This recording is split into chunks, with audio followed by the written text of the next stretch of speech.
Buenos días, profesor. Buenos días, compañeros. El día de hoy vamos a analizar un poco sobre la legislación y el sistema financiero ecuatoriano. Para esto vamos a entender la evolución histórica, la estructura institucional y la supervisión que tiene el sistema financiero ecuatoriano y cómo ha ido evolucionando y actualizándose a través del tiempo. Como primer punto debemos de entender un contexto histórico.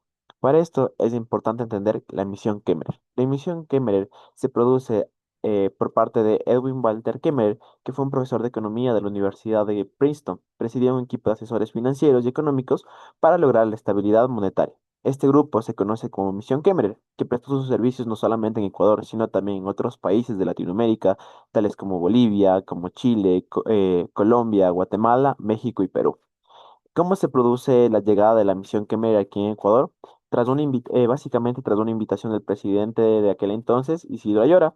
Esta misión arriba en Ecuador en el año de 1926 y como fruto de su estudio entrega varias propuestas de reformas a los sistemas monetarios, bancarios y fiscales que se convirtieron posteriormente aquí en el Ecuador como leyes. Entonces, ¿cuál fue el contexto crítico? Entre 1926 y 1927, la misión que me arriba a Ecuador y detecta tres problemas esenciales dentro del sistema financiero o el contexto financiero ecuatoriano. El primero es un desorden monetario generalizado e una inflación descontrolada por falta de un control técnico. No había un medio de supervisión que sistematizara o controlara la emisión de la moneda para aquel entonces. Como segundo punto es que los bancos privados tenían la facultad de emisión sin regulación centralizada del Estado. ¿Esto qué quiere decir? Que para aquel entonces no existía el Banco Central del Ecuador. Entonces cada banco, póngase de ejemplo, Banco de Guayaquil, Filamanco de aquel entonces, podía emitir la cantidad de moneda que ellos deseasen sin ningún tipo de control. Esto, a su vez, ¿qué es lo que hacía? Que promovía el aumento del primer punto, que en este caso era la inflación. Y como tercer punto es que, el gobierno, tras contratar al el economista Edwin Walter Kemmerer, se propone una reforma integral y como consecuencia de esto, en el año de 1927, en base al proyecto presentado por la misión Kemmerer, se expide la Ley Orgánica de Hacienda, en virtud de la cual se crean las tres instituciones principales. La primera es la Contraloría General de la Nación, la segunda, el Banco Central del Ecuador, y la tercera es la Superintendencia de Bancos y Seguros. Entonces, ¿qué es lo que se creó aquí? ¿Y cómo ayudó al sistema financiero? La segunda institución que se creó fue el Banco Central del Ecuador. Entonces, los bancos perdieron esa facultad de emisión sin regulación centralizada del Estado que tenían. Y como tercer punto, se crea la Superintendencia de Bancos y Seguros, que es el medio, es la institución administrativa, es la máxima autoridad rectora que controla y fiscaliza el desorden monetario, la inflación y cómo los bancos están manejando sus activos y sus pasivos de igual forma. Eh, es importante entender esto porque de igual forma en 1977, a consecuencia de la propia misión Kemmerer, se expide la Ley Orgánica de Administración Financiera y Control, publicada en el Registro Oficial el 16 de mayo del mismo año, la misma que sustituye la Ley Orgánica de Hacienda codificada a base de la misión Kemmerer, que mantenía normas sobre la estructura y funcionamiento de la Contraloría General del Estado e instaura el sistema de control gubernamental moderno de recursos públicos. Con esta ley, la Contraloría deja de ser oficina de contabilidad e intervención fiscal, constituyéndose en un organismo superior de control de los recursos de las entidades del sector público. Bueno, entonces esto es un poquito para entender cómo es que en un principio, antes del año 1927, el Ecuador tenía emisión por parte de los bancos sin estar centralizado, había un desorden generalizado en el un ámbito monetario y una inflación descontrolada. Ahora, ¿cuál es el resultado institucional clave de esta misión que ver en un contexto financiero? Nuevamente, el Banco Central del Ecuador, el cual es fundado en el año de 1927 para centralizar la emisión monetaria y la creación de la Superintendencia de Bancos, creada para supervisar y regular el sistema financiero nacional. Entonces, ¿qué es lo que hace? Esto es que este hito marca el nacimiento del sistema financiero ecuatoriano como tal, un sistema financiero ecuatoriano moderno, bajo estándares técnicos internacionales sobre los cuales la misión Kemmerer en su equipo de profesionales manejaba su sistema o sus recomendaciones para los distintos países que los contrataban o a los cuales estaban siendo invitados para aquel entonces. Ahora, vamos con el siguiente punto. Eh, Sabemos que hasta antes del año de 1999, Ecuador tenía como moneda oficial, como moneda de emisión nacional, de emisión local, el sucre. ¿Qué es lo que pasa en el año 2000? Se produce una dolarización, pero para esto es importante entender cuáles fueron las causas de la dolarización. Como primero tenemos tres causas principales. La primera es una crisis bancaria del año de 1999. Esto básicamente fue una devaluación masiva del Sucre y el colapso general del sistema financiero. Pero, ¿qué es lo que produjo esto? Esto se produjo básicamente por los créditos subordinados que se estaban dando en el Ecuador hasta antes del año 2000. ¿Por qué? Porque estos funcionaron como créditos de rescate de última instancia que estaban siendo otorgados por parte del Banco Central a bancos privados que se encontraban en inminente quiebra durante la profunda crisis financiera de los finales de los años 90. Básicamente, ¿qué eran estos créditos o estos préstamos? Eran préstamos especiales y de alto riesgo, donde el Banco Central del Ecuador inyectaba liquidez a bancos al borde del colapso, como en este caso el Banco Continental de aquel entonces, y se denominaban subordinados. ¿Por qué? Porque en caso de liquidación o quiebra definitiva de la institución, el pago de esta deuda al Estado pasaba a un segundo plano, quedando por detrás de las obligaciones con los depositantes y otros acreedores principales. ¿Cuál es el impacto sistémico dentro del sistema financiero ecuatoriano de este tipo de créditos? Que esta figura se utilizó como una cláusula de escape, como un medio de salvación, por así decirlo, para evitar el colapso inmediato de las entidades bancarias, como ocurrió en el año de 1996, cuando el Banco Central Ecuador equivalente al 0,7 del Producto Interno Bruto. Ahora, ¿cómo esto es un contribuyente o el factor esencial para la crisis bancaria del año de 1999? Porque básicamente aceleró la crisis.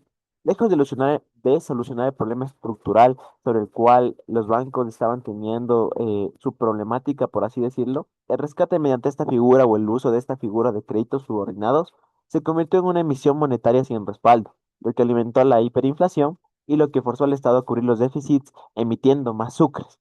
Se estaba generando una mayor inflación, y no había un medio de respaldo para la cantidad o el porcentaje de emisión monetaria que se estaba dando de sucres. Esta inestabilidad llevó al acelerado debilitamiento de la moneda local, registrando inflaciones cercanas al 100% hacia aproximadamente o a inicios del año 2000. ¿Y cuál fue la consecuencia de su uso, de la consecuencia del uso de créditos subordinados? Que la masiva entrega de créditos subordinados y vinculados a los propios accionistas o administradores de los bancos generó incentivos perversos. Las instituciones no se recuperaron de los créditos que estaban siendo dados a estas instituciones con el fin de evitar su crisis, y lo que detona finalmente en el recordado feriado bancario y congelamiento de los depósitos en el año de marzo de 1999. Pero ahora, ¿qué fue el feriado bancario? Nuevamente fue básicamente el congelamiento nacional de depósitos para evitar la quiebra sistémica. ¿Para cuál fue el impacto real, o el impacto sociológico, el impacto general dentro de la sociedad del feriado bancario? Es que básicamente al congelarse los depósitos, al congelarse los movimientos bancarios y al enfrentar un cambio monetario de sucres a dólares, en los cuales 25.000 sucres equivalían a un dólar, muchos de los ahorros de prácticamente en nada. Sus cuentas de tal vez millones o miles de sucres únicamente se habían transformado en unos pocos de dólares. Culturalmente y sociológicamente, ¿esto que provocó? Básicamente un fenómeno también migratorio, en los cuales gran porcentaje de la población, no únicamente de la ruralidad, sino de zonas urbanas como de Quito, como de Guayaquil, como de Cuenca, migraran a otros países, principalmente a Estados Unidos, que era el país, por así decirlo, top uno global en temas de dolarización y de igual forma en un ámbito económico. Ahora, ¿cuál fue el efecto inmediato de la dolarización? Es básicamente que el Banco Central del Ecuador pierde definitivamente su facultad de emisión inorgánica de moneda nacional. Ya no iba a ser el Banco Central quien iba a emitir para aquel entonces la moneda, que era el sucre, sino que dependemos ahora y empezamos a depender de las remesas y la entrada de divisas que llega a partir de Estados Unidos. Entonces, ¿qué es lo que pasa? Que se establece un giro hacia una estricta disciplina fiscal y gestión técnica del riesgo de liquidez sistémico. El Banco Central del Ecuador se convierte en el ente regulador principal dentro del sistema financiero ecuatoriano. Ahora, ¿qué otros aspectos son necesarios de entender antes de pasar con el siguiente punto acerca de la dolarización? Es que para antes del año 2000, en el cual se establece la dolarización como ley, por así decirlo, con el presidente Yamil Mawad, existía ya una dolarización de facto. ¿Esto qué quiere decir?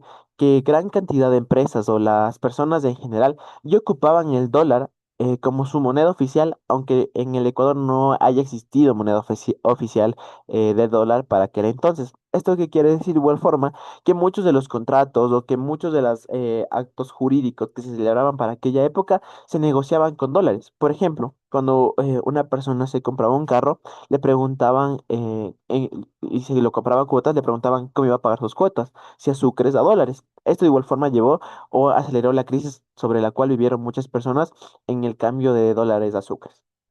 Ahora, entendiendo el siguiente punto, es de igual manera importante o pertinente entender cómo se encuentra normativizado el sistema financiero ecuatoriano. Como primero, y en aplicación de la pirámide de Kelsen, tenemos como lo primordial, como el eje central que operativiza el sistema financiero ecuatoriano dentro de un ámbito normativo, a la Constitución de la República del Ecuador. Esta es la norma suprema que establece las directrices y la ideología económica del sistema financiero nacional. Como segundo punto tenemos la norma especializada, por así decirlo, la ley orgánica, que es el Código Orgánico Monetario y Financiero. ¿Qué es lo que hace esto? Es que es la ley orgánica que se especializa y que unifica, integra toda la materia financiera, de seguros y de valores. Aquí se establecen puntos esenciales, como por ejemplo, cómo se va a integrar la Junta de Regulación de Política Financiera y Monetaria, cómo se van a establecer las entidades financieras, de dónde van a establecer su financiamiento, quién va a ser la máxima autoridad en un ámbito del sistema financiero ecuatoriano. Y de igual manera, aquí es importante entender que la Constitución de la República de 2008 no establece en ninguno de sus articulados que el dólar es la moneda oficial. Sin embargo, el Código Orgánico Monetario y Financiero sí lo hace. Esto específicamente en el artículo 94, cuando establece que todas las actividades monetarias y transaccionales se lo hará en la moneda del dólar. Esto es importante porque refuerza el uso del dólar como moneda oficial dentro del Ecuador. Ahora, como tercer punto clave dentro de la pirámide normativa del sistema ecuatoriano, tenemos codificaciones de las resoluciones de la Junta. ¿A qué Junta me refiero? Básicamente, tras la unificación producida en el año 2025, producto de la Ley de Integridad Pública, me refiero a la Junta de Regulación de Política Monetaria y Financiera, porque cabe aclarar que antes las juntas eran diferentes. Había una Junta de Regulación de Política Monetaria y otra Junta de Regulación de Política Financiera. Ahora las juntas se convirtieron en una sola, en la Junta de Regulación de Política Monetaria y Financiera. Aquí, ¿qué es básicamente lo que pide la Junta? Resoluciones en base a una normativa técnica emitida para la aplicación e interpretación de las diferentes políticas financieras. Y como cuarto punto son las circulares y resoluciones de las superintendencias. En este caso, tenemos diferentes superintendencias que de igual manera se encuentran directamente relacionadas con el sistema financiero ecuatoriano, siendo así la Superintendencia de Bancos, la Superintendencia de Valores y Seguros, la Superintendencia, que es básicamente la Superintendencia de Compañías, Valores y Seguros, y la Superintendencia de Economía Popular y Solidaria. Esto es importante porque posteriormente en esta explicación vamos a entender la diferencia entre la Superintendencia de Bancos, a quien regula, y la Superintendencia de Economía Popular y Solidaria, y a quien regula. Pero básicamente, ¿qué son las circulares y resoluciones de las superintendencias? Son instructivos y normativas puntuales expedidas por estos entes de control nuevamente sobre interpretación de políticas financieras, de normativa financiera y cómo se van a aplicar en contextos específicos. Por ejemplo, la Superintendencia de Bancos en algunas de sus resoluciones ha emitido resoluciones de cómo se debe de aplicar los principios de Basilea o cómo se debe de aplicar un sistema de Know Your Client, que son cosas que de igual forma vamos a exponer a continuación o a posterior en esta exposición. Ahora, básicamente y entrando más a la normativa especializada que es del Código Orgánico Monetario y Financiero, hay que entender tres puntos principales. Primero, la unificación legal transversal, que es básicamente lo que hace la expedición del Código Orgánico Monetario y Financiero, que consolida diferentes leyes que existían para aquel entonces en el Ecuador sobre normativa financiera, siendo así que consolida más de 30 leyes financieras, de valores y de seguros en un solo cuerpo normativo. Esto es de gran ayuda dentro del sistema financiero ecuatoriano porque operativiza un solo cuerpo normativo. No hay que remitirnos a diferentes leyes, a interpretar diferentes leyes para entender o comprender el sistema financiero ecuatoriano, sino que ya directamente el Código Orgánico Monetario y Financiero establece cómo se operativiza el sistema financiero ecuatoriano como tal. Entonces, ¿qué es lo que hace? Nuevamente, es eliminar la dispersión jurídica para dotar de estabilidad técnica y normativa al sistema. Como segundo punto, es que proporciona una seguridad jurídica y operativa. ¿Por qué? Porque nuevamente, en el Código Orgánico y Monetario y Financiero se regula regímenes de emisión, sistemas de pagos que se van a ocupar, operaciones de la banca pública, de la banca privada, y establece nuevamente un marco legal para el sector financiero popular y solidario.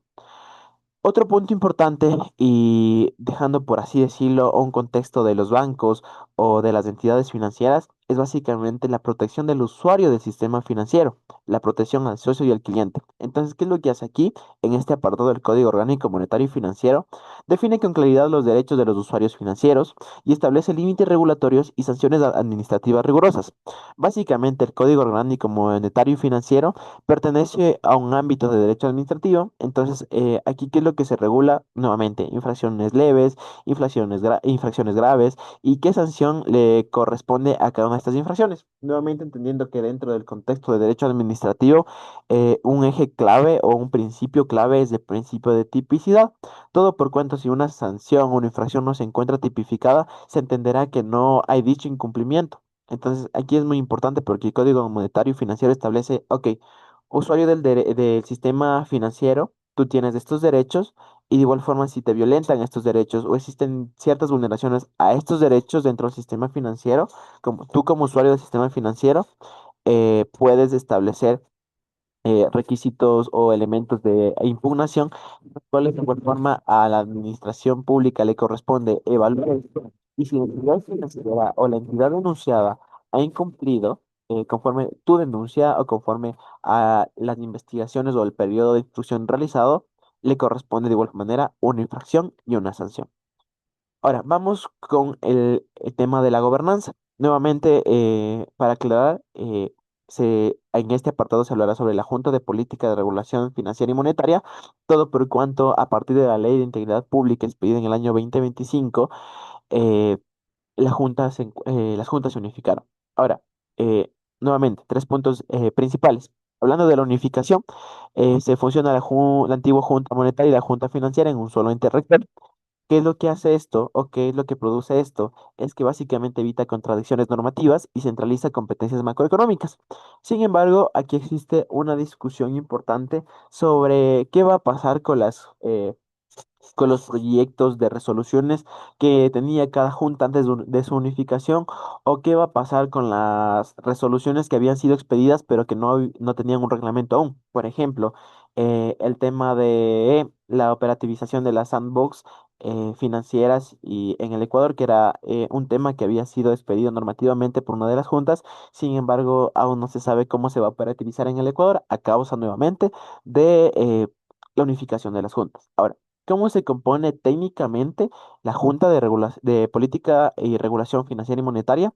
Se compone por 5 miembros con dedicación exclusiva y alta especialización. El Código Orgánico Monetario y Financiero sí te establece qué requisitos deben tener los miembros de esta junta. Básicamente deben o ser economistas o ser abogados, tener ciertos años de experiencia que nuevamente pueden ser acreditados por la docencia. Sin embargo, la experiencia aquí es muy importante. ¿Cómo se designan o cómo se establece los miembros de la Junta? Básicamente son propuestos por el Ejecutivo, en este caso representados a través del presidente, y se ratifica esta terna por parte de la Asamblea Nacional, que es la que los posesiona. Básicamente, requisitos esenciales es un título de cuarto nivel y 10 años de experiencia específica, nuevamente, economía o derecho. Ahora, ¿cómo se establece la estabilidad de los miembros de la Junta? Se establece mediante periodos escalonados de 2, 3 y 4 años. Ahora, cómo se produce esto? Para un mejor entendimiento, la renovación de los miembros de la Junta de Política y Regulación Financiera y Monetaria se realiza mediante un proceso legal y escalonado. ¿Qué quiere decir esto? Que nuevamente, tras la propuesta de terna producida por el presidente y la ratificación y designación por parte de la Asamblea Nacional, los 5 miembros ejercen sus cargos por periodos escalonados para garantizar la continuidad institucional. ¿Qué quiere decir esto? Que uno de los 5 miembros ejerce su periodo de 4 años. 2 miembros ejercen un periodo de 3 años y 2 miembros ejercen un periodo de 2 años. Esto quiere decir que se garantiza la continuidad de todos los años sobre los cuales han sido posesionados. Ahora, ¿Cómo se produce el proceso de reelección de los miembros de la Junta? Básicamente es que las autoridades internas, como el presidente y el presidente subrogante de la Junta, son elegidos por sus pares en la Junta para ejercer su cargo por 2 años, pudiendo ser reelegidos únicamente por una sola vez. Ahora, vamos con el siguiente punto esencial dentro de esta exposición, que va a ser que vamos a hablar sobre las competencias exclusivas de la Junta de Política, Regulación Financiera y Monetaria. Básicamente, son tres competencias exclusivas y competencias que son de gran impacto en el sistema financiero ecuatoriano. Primero, regula las tasas de interés. La Junta básicamente determina técnicamente la metodología de cálculo para todos los segmentos. Cabe aclarar que el sistema ecuatoriano se divide por segmentos en base a su cantidad de activos. Segmento uno, segmento 2, segmento 3, segmento 4 y segmento 5. Esto de igual forma lo vamos a explicar a continuación. Sin embargo, ¿qué es lo importante dentro de la regulación de tasas de interés? Que establece los techos máximos de crédito en el país. Esto de igual forma es esencial o es clave porque proporciona seguridad jurídica al usuario del sistema financiero ecuatoriano.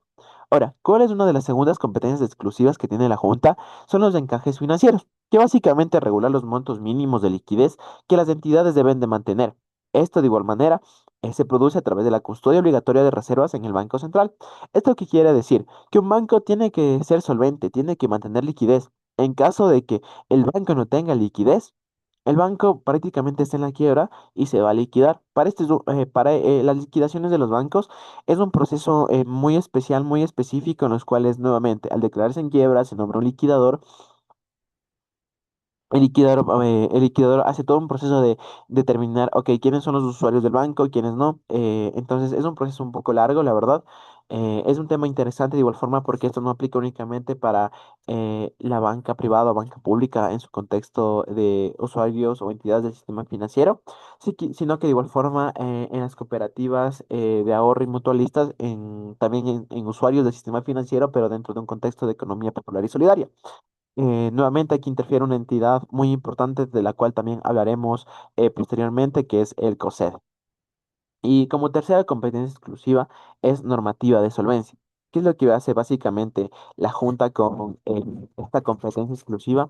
Es básicamente dictar las reglas para la constitución de provisiones financieras técnicas, estableciendo criterios de mitigación proactiva de la cartera de crédito vencida. ¿Para qué? Para que nuevamente no exista la crisis sobre la cual pasó o tuvo que sobrevenir el sistema financiero en el año de 1999 y que produjo nuevamente la dolarización. Continuando con el siguiente punto, vamos a establecer importancia, vamos a hablar sobre la importancia del Banco Central del Ecuador en un contexto de la dolarización ecuatoriana. Son tres puntos esenciales. La primera es la misión y estabilidad. Básicamente, ¿qué es lo que hace el Banco Central del Ecuador frente a una dolarización ya plenamente establecida en el Ecuador y plenamente vigente en el Ecuador? Es que defiende la sostenibilidad del sistema o del esquema de dolarización que se encuentra vigente en el país. ¿Y qué es lo que hace con esto? Es que preserva la estabilidad monetaria y financiera. Como segundo punto es una autonomía técnica. El Banco Central del Ecuador tiene independencia operativa en la ejecución diaria de políticas financieras.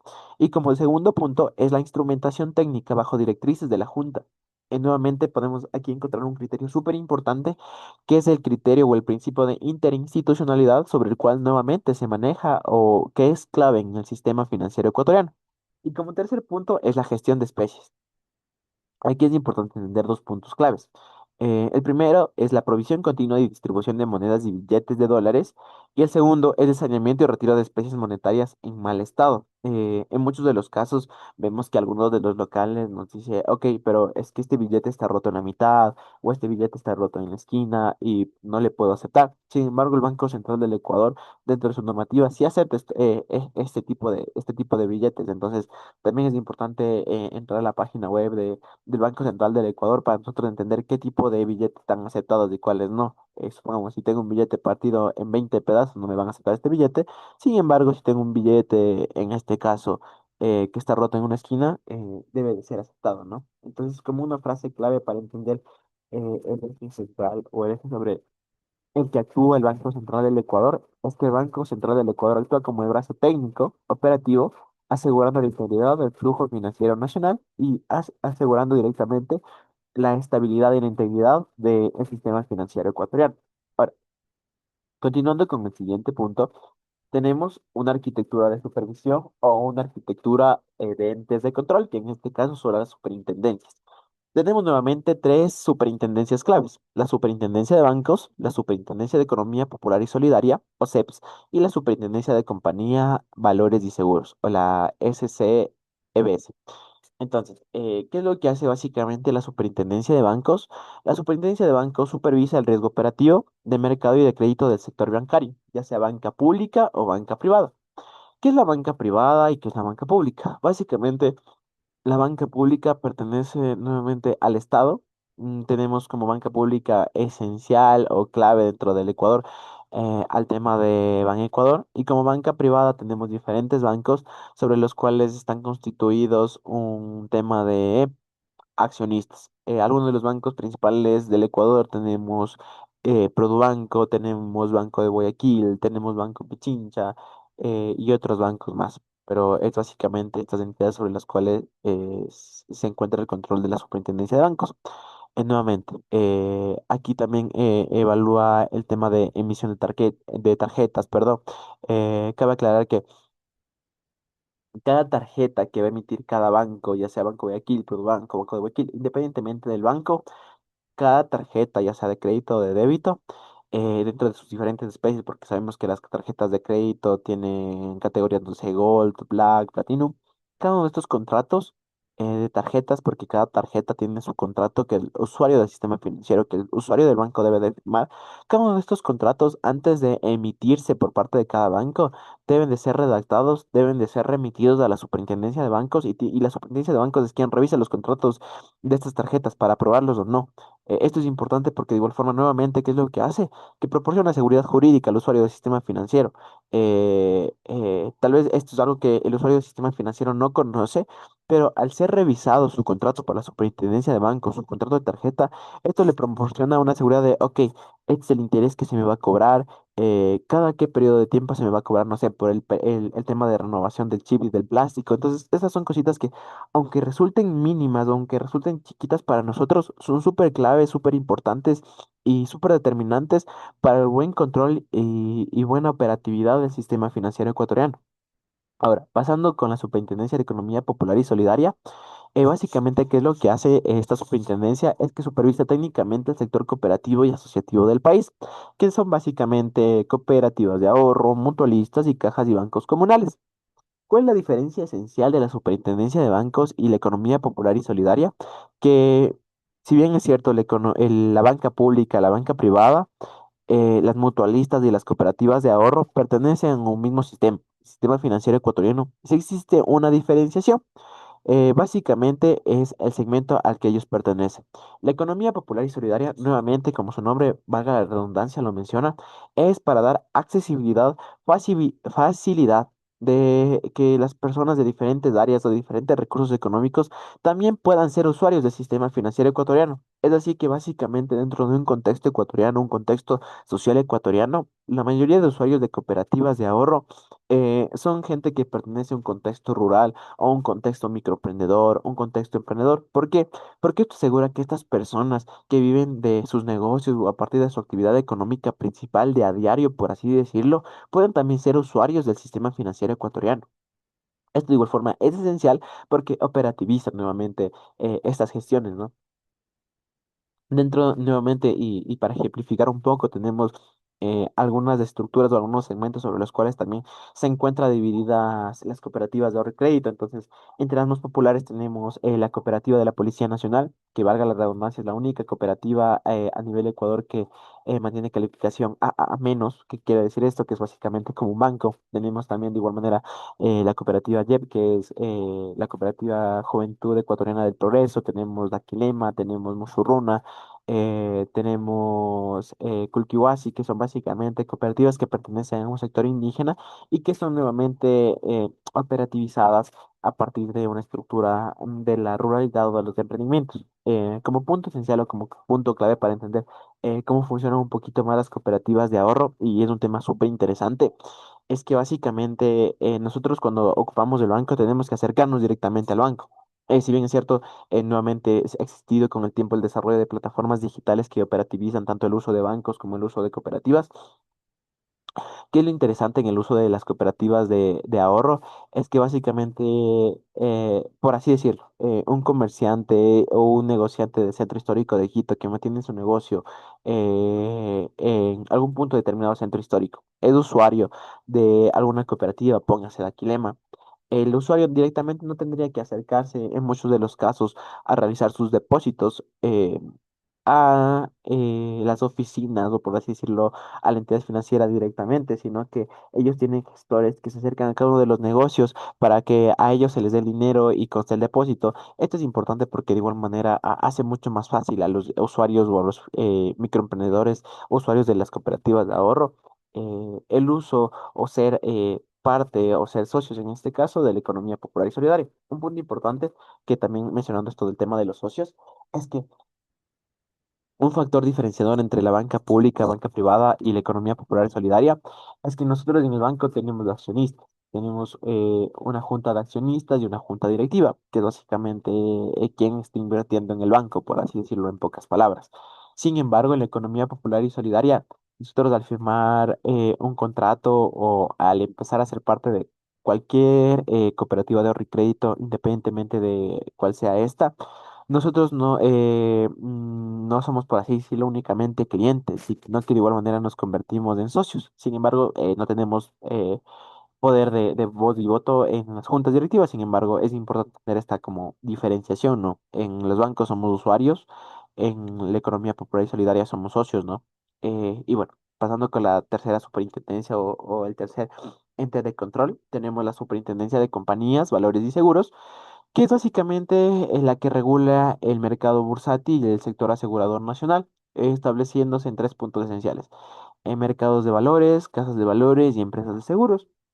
¿Por qué es importante esto entender? Porque de igual manera los valores son súper importantes en un contexto del sistema financiero ecuatoriano, porque no, nosotros entendemos nuevamente un mercado bursátil que es fluctuante, que es cambiante y que es determinante en el valor económico directamente de una empresa y cómo esto fluctúa y cómo situaciones son determinantes al establecerse nuevamente este valor monetario que tiene cada empresa, ¿no?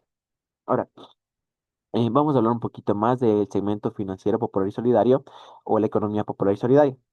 Como ya les había mencionado, tiene una importancia social clave, establecida en tres puntos esenciales, si así se quiere determinar, que es básicamente que la economía popular y solidaria se basa en la asociatividad, la solidaridad y la ausencia de fines de lucro corporativos. Básicamente, ¿qué es lo que quiere la economía popular y solidaria? Asegurar a todas las personas, independientemente de su contexto geográfico, de su contexto social, de su contexto educativo, el hecho de que puedan ser usuarios y puedan pertenecer al sistema financiero ecuatoriano.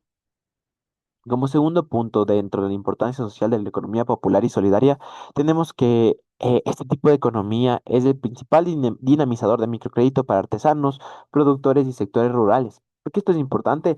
Porque la tasa de interés, la tasa de crédito que maneja el sistema económico y solidario es mucho menor a la que maneja la banca privada. Sin embargo, establece ciertos límites de, ok, ¿cuánto te puedo dar en el tema de créditos? Y eso, ¿no? Pero es súper importante porque al establecer una tasa de microcrédito dinamiza nuevamente más la economía, porque aquí son destinados principalmente estos microcréditos en la práctica, nuevamente, artesanos, productores, sectores rurales, que pueden dedicados directamente a una producción económica de a diario.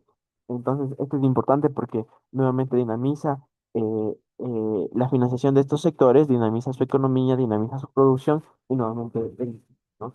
Si queremos decirlo así, es un ciclo en el cual estoy situando únicamente que yo únicamente pertenezco a una solidaria y únicamente no que convergen y interactúan entre sí, ¿no? Es algo así que incluso un mismo usuario de la banca privada puede también pertenecer o puede también ser usuario de la economía popular y solidaria. Ahora, ¿por qué es importante también esto? Porque tiene una supervisión especializada. En este caso, nuevamente, por la Superintendencia de de Economía Popular y Solidaria, la SEP, como ya le hemos mencionado, para proteger el ahorro de los socios. Esto es importante nuevamente porque da seguridad jurídica, da estabilidad al usuario de este sistema de economía, ¿no? Entonces, aquí existe una segmentación técnica importante que es básicamente la clasificación obligatoria basada estrictamente en el saldo de activos totales. Es esta segmentación está emitida directamente por el Banco Central del Ecuador. Entonces tenemos cinco segmentaciones. La primera es el segmento uno, activos de hasta 80 millones. Segmento 2 de 20 millones a 80 millones, segmento 3 de 5 millones a 20 millones, segmento 4 de 1 millón a 5 millones y segmento 5 de hasta $1 millón. Es importante porque de igual manera no todas las cooperativas son iguales. No todas las cooperativas tienen el mismo índice de crecimiento, no todas las cooperativas tienen la misma cantidad de socios, no todas las cooperativas manejan la misma cantidad incluso de matrices o de sucursales, ¿no? Entonces esto es de una manera importante para entender cómo se encuentran segmentadas cada una de las cooperativas del sistema financiero. Ahora, continuando con el sistema, con el siguiente punto, es importante entender cómo se produce la gestión de riesgos y cuáles son los métodos de protección en el Ecuador. Básicamente, aquí es importante entender tres puntos principales. El primero de ellos es el gobierno corporativo o el buen gobierno corporativo. Entonces, aquí es importante entender que dentro del sistema financiero ecuatoriano va a existir la separación clara entre la propiedad de los socios y la alta gerencia ejecutiva. Y aquí existen comités obligatorios, como por ejemplo un comité de auditoría, un comité de riesgos, un comité de crédito y tecnología. Entonces, ¿qué es lo que hacen básicamente estos comités? Internamente, ellos manejan ciertos protocolos, ciertos reglamentos sobre los cuales deben de ejercer funciones, ¿no? Nuevamente de auditoría, de riesgos, de crédito y tecnología. ¿Y esto qué es lo que hace? Que nuevamente al establecerse estos procedimientos, estos protocolos, el banco o el sistema financiero ecuatoriano pueda dinamizarse aún más, pueda responder nuevamente más rápido a cómo evoluciona la sociedad ecuatoriana, a cómo evoluciona el sistema económico, el sistema financiero ecuatoriano, ¿no? Entonces, esto es súper importante. Y bueno, dentro de un buen gobierno corporativo es nuevamente eso, establecer funciones determinadas, funciones encaminadas a un objetivo específico, a un fin específico, que es nuevamente la protección del usuario del sistema financiero. Como segundo punto, tenemos una gestión integral de riesgos. Los riesgos básicamente se encuentran divididos en tres puntos principales: crédito, liquidez y operatividad. ¿Qué nos referimos con un riesgo de crédito? Es básicamente cuando se monitorea la probabilidad de default y provisiones. O nuevamente, o qué probabilidad hay de que los créditos no se cumplan, qué probabilidad hay de entrar en cartera vencida, qué probabilidad hay de cumplimiento y cositas así que nuevamente pueden resultar pequeñas, pero que son súper determinantes dentro de una gestión de riesgos. Como segundo punto tenemos una gestión integral de riesgos de liquidez, que es básicamente medir matemáticamente el descalce de plazos. ¿Cuánta liquidez voy a tener de aquí a mañana? Esto es muy importante porque nuevamente se realiza mediante métodos estadísticos que nuevamente son súper interesantes. Y por el tercer punto,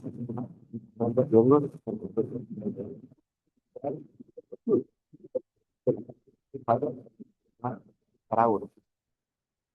Entendiendo que cada entidad de procesamiento desarrolla continuamente nuevas tecnologías, nuevos sistemas, pero con esto también viene de la mano con el problema.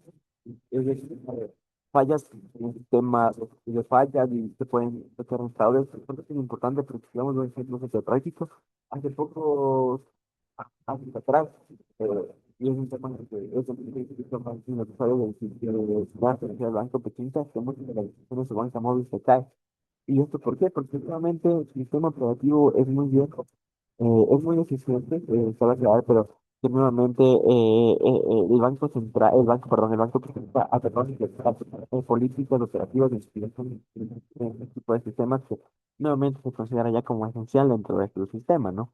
Y como tercer punto, los reviews, tenemos el tema de procesar adecuado. Básicamente, el software es un patrimonio técnico para absorber pérdidas inesperadas y la ponderación de activos según su nivel de riesgo individual. Entonces, ¿cuál es el índice mínimo de solvencia que debe tener un caso financiera perteneciente al sistema financiero ecuatoriano? Es de 9%, es la solvencia mínima exigida. Sabemos que es una exigencia súper vital, es un índice súper súper mínimo, sin embargo, es ideal sería que haya más solvencia, ¿ves? Entonces, vamos con el siguiente punto, que básicamente, bueno, no, perdón, un tema que estaba olvidando aquí es el tema del sistema financiero y la gestión de riesgos, que tenemos también el uso y aplicación de los principios de Basilea. ¿Qué son los principios de Basilea? Los principios de Basilea son principios que han sido creados por el Comité Superior de Supervisión Bancaria de Basilea, en Suiza. Este es un foro internacional compuesto por bancos centrales de las principales economías, en los cuales se forma para restaurar y proteger la estabilidad del sistema financiero mundial, establecer estándares mínimos de regulación y supervisión.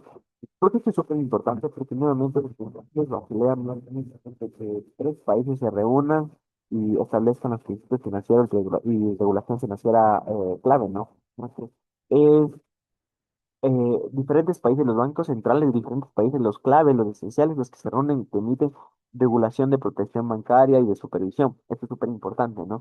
Entonces, ¿cómo se crean y se estructuran estos principios?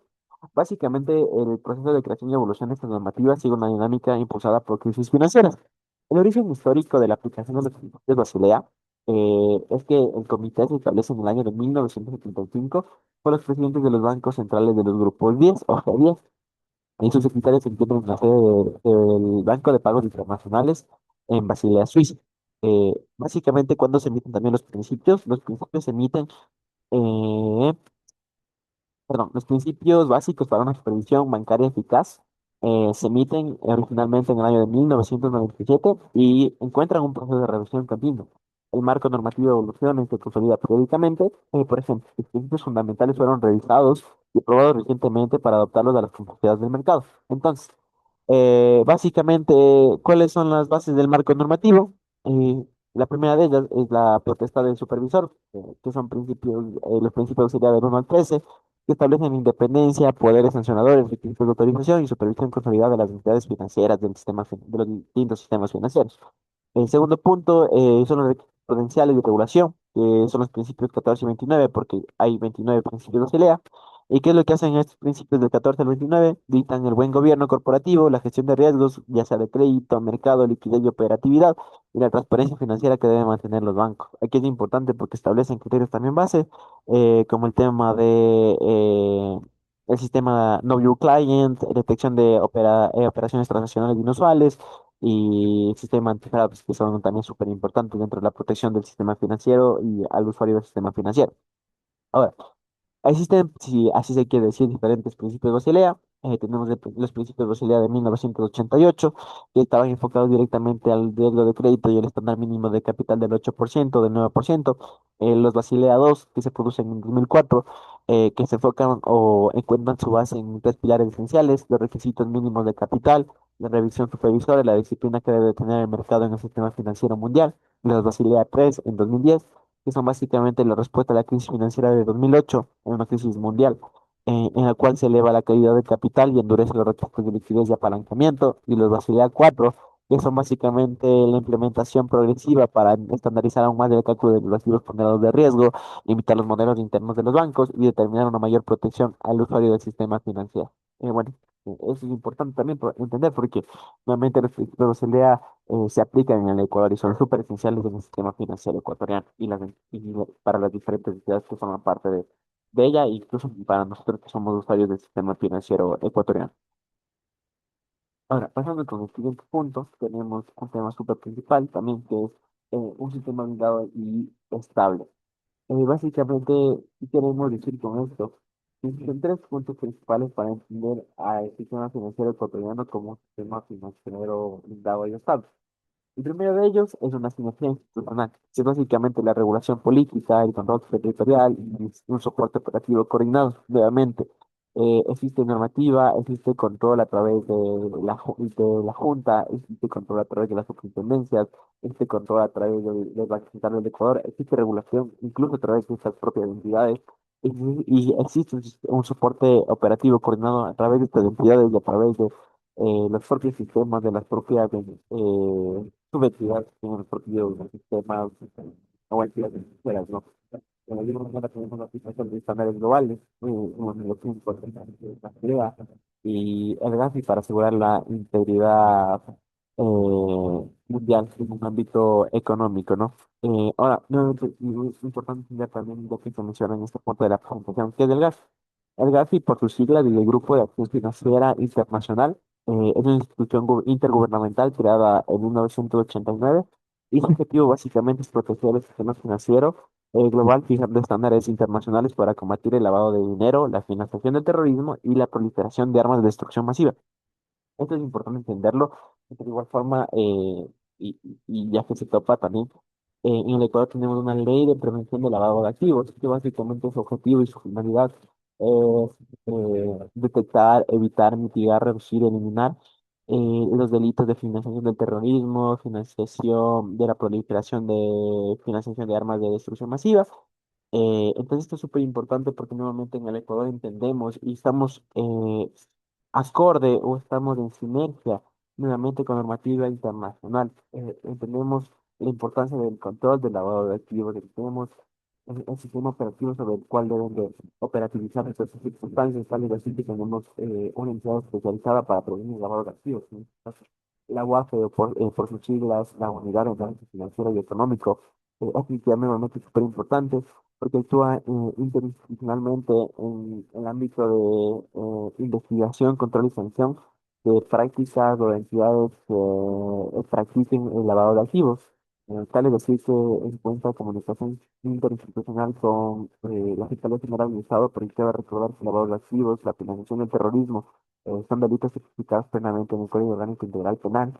Encuentra también intercomunicación en el sistema de aduanas del Ecuador, o SENAE, en la superintendencia. Entonces es súper importante, nuevamente, porque entendemos la integridad sobre la cual debe de manejarse el sistema financiero ecuatoriano. Como siguiente punto tenemos la confianza pública.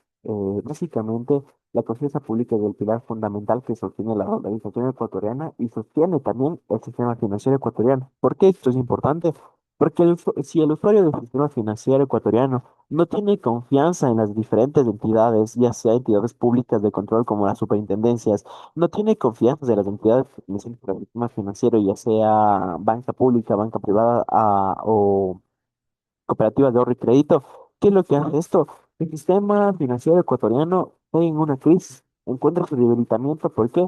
Porque no se han aplicado nuevamente estándares globales, porque no se ha aplicado el control, la regulación y el soporte operativo que asegura al usuario del sistema financiero su confianza en, nuevamente, valga la redundancia, el sistema financiero ecuatoriano.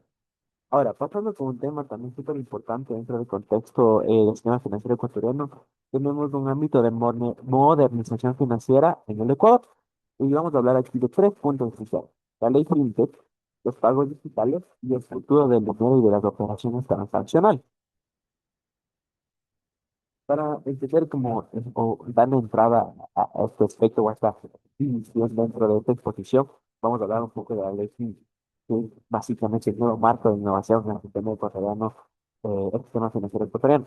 Esto encuentra fundamento en el año 2022 y regula tres puntos esenciales. Primero, regulación de actividades de servicios financieros, tecnológicos de los mercados financieros, de valores y seguros, con el objetivo de fomentar la innovación, reducir las brechas de desigualdad económica y establece una figura jurídica de compañía fintech como sociedad anónima regulada. ¿Qué figuras claves se producen a través de nuevamente la ley fintech? Es un sandbox regulatorio. ¿Qué quiere decir básicamente? Un sandbox regulatorio es un espacio de experimentación controlados con requisitos flexibilizados. ¿Eso qué quiere decir? Que sí existen diferentes sujetos de prueba, por así decirlo, que van a hacer uso de este sandbox o de los fintech que se aprueban de las carteras de pago, de las pasarelas de pago que se van a ocupar y en base a este sandbox regulatorio es que se aprueba o no. Y nuevamente otro punto principal es la protección de competencia. Básicamente aquí se prohíbe que la banca privada participe en el capital de fintech.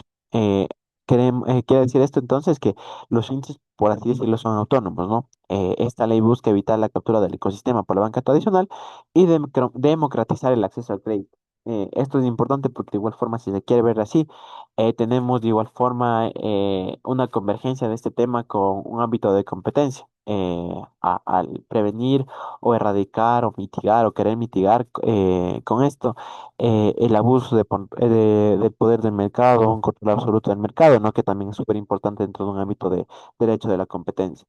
Ahora, vamos a pasar al salto a los pagos en tiempo real o por sus siglas, los denominados SIP. Estos SIP se manejan por tres puntos principales. El primero de ellos es una inmediatez de los pagos 24/7, las 24 horas del día, los 7 días de la semana, un sistema integrador y una interoperabilidad.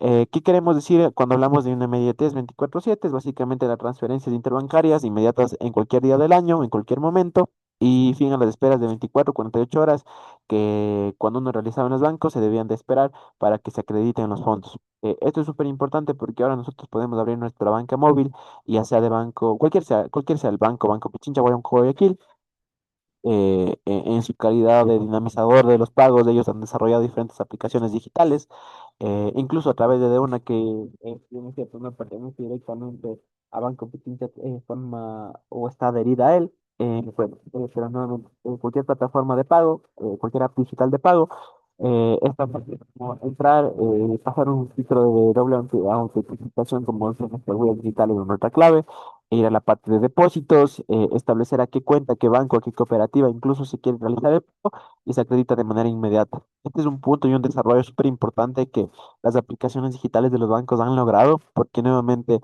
sí se tenía que esperar, ¿no? Digamos, si yo soy usuario de Pichincha y voy a transferir a Guayaquil, sí se tenía que esperar hasta el siguiente día hábil para que se operativicé o se acredite el pago o el fondo realizado. Sin embargo, es algo que los bancos han superado y a través de la cámara de compensación establecida en el Banco Central del Ecuador, el pago es de uno, llega enseguida. Eso sí, se cobra cierta comisión por el tema de la transferencia interbancaria, pero es súper interesante cómo los pagos se realizan de manera inmediata y de igual forma no pagos o transferencias únicamente a entidades financieras, ¿no? Sino que en su calidad de dinamizar el sistema financiero ecuatoriano, los bancos también han integrado en sus plataformas de pago, en sus apps digitales, de igual forma el tema de pagos a servicios financieros, perdón, a servicios básicos como agua, luz, teléfono, el internet y otras cosas que son súper como que interesantes. Ahora, hablando del sistema integrador o el SIP, básicamente es la plataforma central que tiene el Banco Central del Ecuador que conecta todas las redes de pago, ya sea banca física, banca digital, y que encuentra liquidación inmediata de transferencias en cuentas de reversa. Hablando del tema de la interoperabilidad, tenemos una obligatoriedad de conexión para todas las entidades financieras basada en el exitoso modelo PIX de Brasil. ¿Qué es el modelo PIX de Brasil para entrar más a detalle o poder entender más este tema? El modelo PIX es el sistema de pagos instantáneos creado y administrado por el Banco Central de Brasil. ¿Qué es lo que básicamente permite o permitió con su creación el modelo PIX de Brasil y por qué lo encontramos como base en el sistema a los pagos en tiempo real en el Ecuador? Es porque básicamente este sistema PIX permite transferir dinero y pagar servicios en segundos, las 24 horas del día. Esto revolucionó la economía brasileña directamente porque siendo completamente gratuito para las personas físicas, eh, presentó una hegemonía de las presentó un desafío para la hegemonía de las tarjetas de crédito tradicionales. ¿Por qué? Porque funcionaba a través de usar una clave PIX que cada uno de los sistemas tenía. Nuevamente, las operaciones bancarias se realizaban inmediatamente e incluso con el tema o la aplicación de códigos QR a costo cero de transferencia. Esto es importante porque a través de este modelo es que el Ecuador, el sistema financiero ecuatoriano entiende que se debe de operativizar, se debe de dinamizar más el sistema de pagos en tiempo real y lo aplica en el sistema financiero ecuatoriano. Pasando con el siguiente punto, tenemos un fin a las barreras digitales. ¿Por qué? Nuevamente, dos puntos esenciales que tenemos que entender para entender el fin de las barreras digitales es primero la conectividad total. ¿Qué es lo que permite una conectividad total en el sistema de pago instantáneo 24/7? Es tres puntos esenciales.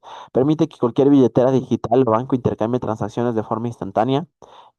Permite que el usuario ya no dependa de que la contraparte use su mismo banco o aplicación móvil nuevamente, porque si yo soy usuario de Banco Pichincha, puedo transferir a Banco del Auto, Banco, el Banco Guayaquil. Efectivamente va a existir un costo de transferencia interbancaria, pero nuevamente esta no es una limitante pertenecer a diferentes bancos. Y como tercer punto, reduce drásticamente los costos de transacción para comerciantes, usuarios finales. Si no me equivoco, son 40, 60 centavos dependiendo de la transferencia interbancaria que se quiera realizar entre diferentes bancos. Y como segundo punto esencial, son estándares comunes. Tenemos códigos QR estandarizados, adopción de normas internacionales para pagos universales. Es así que ahora tan dinámica, tan dinámico el sistema financiero ecuatoriano, que a través de una de las plataformas que mayor crecimiento han tenido en los últimos tiempos, como de una, es que de una nos da nuestro propio código QR, en el cual es tan fácil como nosotros abrir la cámara de nuestro celular, escanear el código QR y directamente ya únicamente poner qué cantidad se va a transferir o qué cantidad se va a pagar. Creo que de una ha tenido un impacto tan importante en el tema del contexto financiero ecuatoriano, porque ahora todos usan de una, no únicamente lo ocupan las tiendas de la esquina o nosotros como personas de a pie, como tradicionalmente se nos dice, de igual manera lo ocupan diferentes locales comerciales. Por ejemplo, nosotros vamos a Juan Valdés o Sweet Coffee o vamos a De Prati o a cualquier tienda y la mayoría de ellos ya aceptan pagos con Deuna porque entendieron el dinamismo sobre el cual se está manejando la economía, el sistema financiero ecuatoriano y entendieron de igual manera el fin de las barreras digitales. Ahora, tenemos de igual forma un estándar común de un factor de seguridad o llamados llaves de pago y aquí básicamente se usan identificadores digitales o mecanismos de doble autentificación, que son básicamente ocupar tu celular, tu cédula como mecanismo de inicio, tu huella digital, el tema de tu escaneo facial y una seguridad MTLS, que son básicamente protocolos de autenticación mutua para proteger el intercambio de datos. Esto es súper importante porque en este caso, y es una cosita que también vamos a ver a continuación, se ocupan también el tema de la autentificación de doble factor a través de correos electrónicos, a través de números de celular, a través de el envío de claves OTPs o One-Time Passwords, que es súper importante también dentro del sistema de seguridad, dentro de un contexto del sistema financiero ecuatoriano.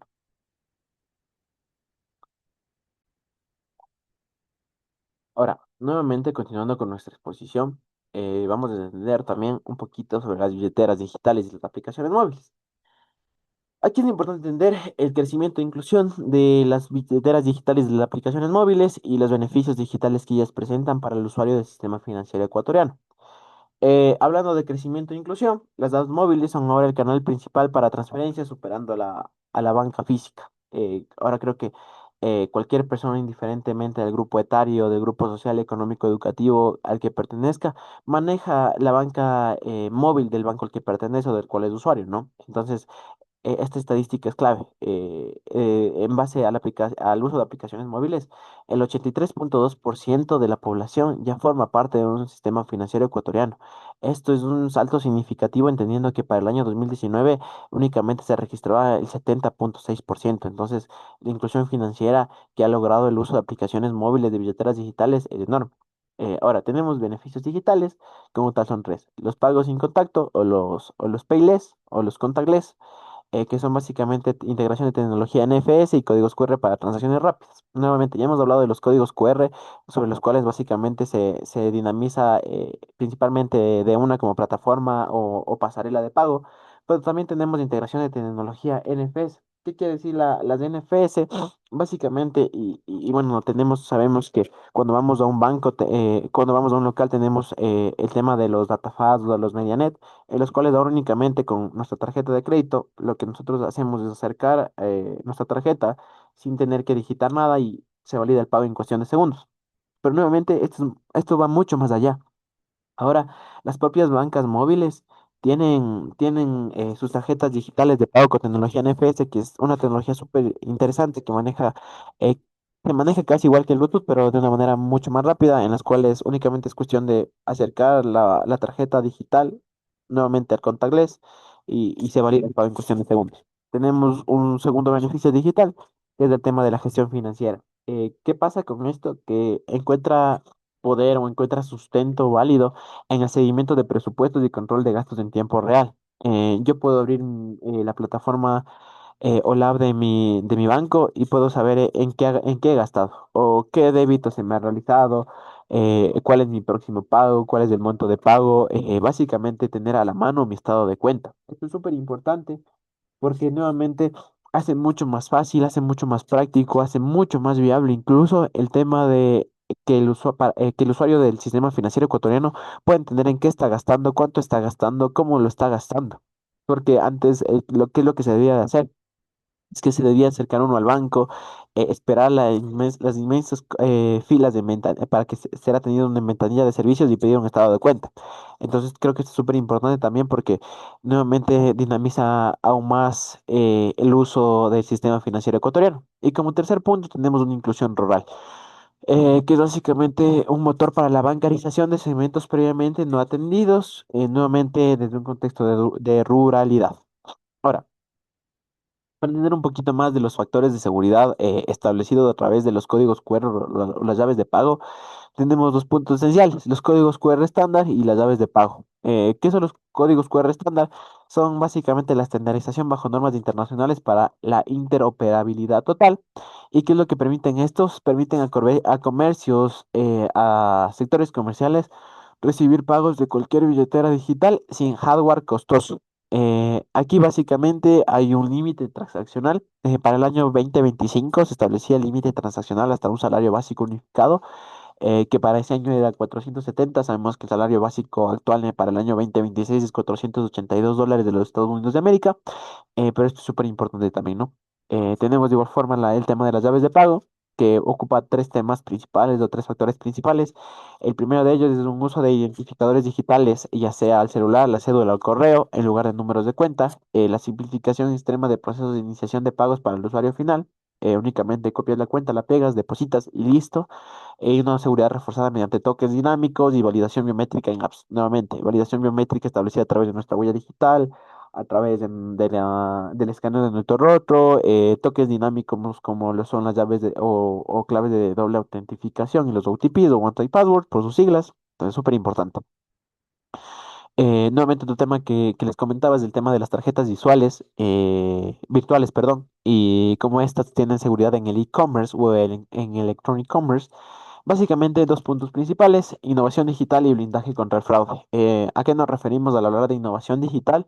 Es básicamente que la generación instantánea desde la app bancaria sin necesidad de un plástico físico. No necesito tener mi tarjeta de manera física para realizar el pago, números y de tarjeta y códigos CVV dinámicos que cambian periódicamente, y un control total sobre los límites de gasto y fechas de expiración personalizadas. Como segundo punto clave, es que tenemos o aplicamos un blindaje contra el fraude, eliminando el riesgo de clonación física y robo de datos en puntos de venta. Ideal para suscripciones globales, en las cuales ahora si tú entras a tu aplicación del Banco Guayaquil, yo qué sé, puedes establecer un bloqueo para gastos internacionales en caso de detectarse un gasto anómalo e inusual. Entonces es básicamente compras seguras en sitios internacionales, entendiendo que la tarjeta virtual es la herramienta definitiva para la confianza del consumidor en la economía digital ecuatoriana. Siguiente punto, tenemos implementación por fases del sistema de pagos, tenemos una adaptación inicial, tenemos implementación de procesadores, tenemos una banca grande, una integración total. Esto se da a través de diferentes procesos internos de cada entidad financiera y es súper interesante igual. Tenemos ahora otro punto importante, entendiendo el rol de las entidades que en un inicio mencionamos en esta exposición. ¿Cuál es el rol del Banco Central del Ecuador en la era digital? Básicamente tres puntos esenciales nuevamente. Funciona como un operador tecnológico central, establece los estándares de seguridad y mantiene una liquidación inmediata para los sistemas de pago inmediato. Al hablar de operador tecnológico central, tenemos que desarrolla y mantiene una plataforma central del sistema integrador de pagos, los pagos 24/7, y que conecta a todas las instituciones financieras y compañías fintechs del país. Nuevamente, hay interoperatividad.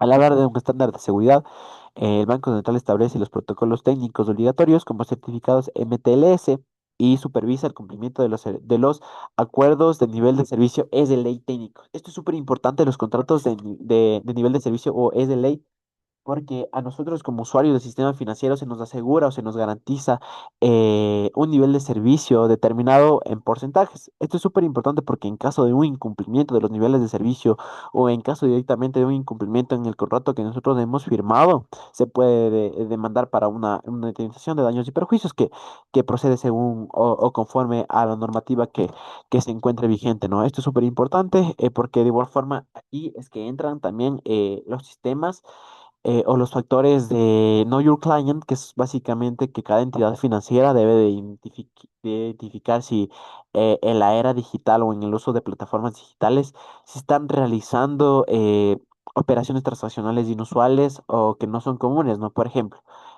a una persona que realiza 20 operaciones instantáneas por más de $400, se cataloga como puede catalogarse como una operación inusual y puede dar pie a establecer un factor de seguridad porque esa persona, ese usuario del sistema financiero, puede estar siendo víctima de un fraude, ¿no? Ahora, hablando un poquito más y siendo un poquito más específico sobre qué son los certificados MTLS, básicamente por sus siglas son los Mutual Transport Layer Security, que básicamente certificados que se utilizan para la autenticación bidireccional o autentificación de doble factor, garantizando que tanto el cliente como el servidor validen sus identidades mediante certificados digitales antes de establecer una conexión y una operación transaccional. Y como tercer punto tenemos una liquidación inmediata. ¿Qué es lo que nos asegura la liquidación inmediata? Asegura que las transacciones en tiempo real se liquiden al instante en cuentas de reversa y garantiza la integridad y finalidad de los pagos digitales en el sistema nacional o el sistema financiero ecuatoriano. Ahora, tenemos nuevamente, y siendo un poquito más claros con el tema de la ciberseguridad y protección al usuario, tenemos autentificación y lo que ya les he venido mencionando, los KYC o Know Your Client, el cifrado de datos y derechos del usuario. A la hora de autentificación y Know Your Client, tenemos un refuerzo de normativa sobre autentificación de clientes y biometría. Tenemos de igual forma la prevención activa de lavado de activos en transacciones digitales. Esto directamente que nos da cuál es el resultado de esto, es una identidad digital segura, que no se vulnere mi identidad digital y en específico mi identidad digital en las operaciones transaccionales que yo realizo con el sistema financiero. Segundo punto, tenemos un cifrado de datos. Es básicamente el cifrado, un uso obligatorio de los certificados MTLS para la conexión al sistema integrador de pagos del Banco Central y tenemos protocolos de cifrado de alto nivel para proteger la información en tránsito en las diferentes operaciones transaccionales. Esto básicamente, ¿qué es lo que nos asegura? Integración de la red. Tenemos de igual forma como tercer punto esencial, derechos del usuario, que es básicamente la responsabilidad legal de las entidades ante fallos técnicos o brechas de seguridad y que determina la obligación de implementar programas de educación financiera digital. Esto es básicamente la confianza del consumidor, la confianza del usuario del sistema financiero ecuatoriano en el sistema financiero, en el sistema integrador de pagos. ¿Cuáles son los desafíos que se establecen para la brecha o para el uso de pagos digitales? Básicamente barreras de infraestructura. Tenemos una desigualdad territorial enorme. Hay provincias amazónicas y zonas rurales que presentan baja conectividad estable y un difícil acceso a sistemas o al servicio básico del Internet, porque ahora se lo considera como un servicio básico. Los costos de integración de ese sistema integrador de pagos digitales, porque existen barreras económicas para cooperativas pequeñas y microcomerciantes que no pueden adaptarse al régimen o la economía de integración de estos sistemas que, por ejemplo, mantiene un banco, y es un tema de acceso versus calidad. La falta de puntos electrónicos operativos limita el uso de canales digitales. Si bien es cierto en ciudades grandes o ciudades importantes, ya sea Guayaquil, Quito, Cuenca, incluso Riobamba o ciudades que se encuentran en constante crecimiento, existen esos puntos electrónicos, en algunos de ellos, principalmente en zonas rurales, sí existe una dificultad referente a eso. Y existe un desafío súper clave, un desafío ya directamente relacionado a un contexto social, que es básicamente un desafío cultural. ¿Por qué? Porque para el usuario del sistema financiero ecuatoriano tradicional persiste la desconfianza en medios digitales y la baja alfabetización financiera. ¿Qué quiere decir la alfabetización financiera? Es conocer cómo funciona el sistema financiero ecuatoriano, cómo se operativiza y entender cómo me protege. Entendemos que por fuentes del Banco Central del Ecuador del 2024, únicamente el 60% de la población posee tarjeta de crédito y únicamente de ese 60%, el 32% hace uso real de la tarjeta de crédito que tiene. Entonces, ¿cuál es el reto ahora? El reto es transformar el acceso en uso real mediante incentivos y educación. Ahora, ¿qué es lo que podemos hacer nosotros hacia una economía digital 24/7, 24 horas del día, 7 días de la semana?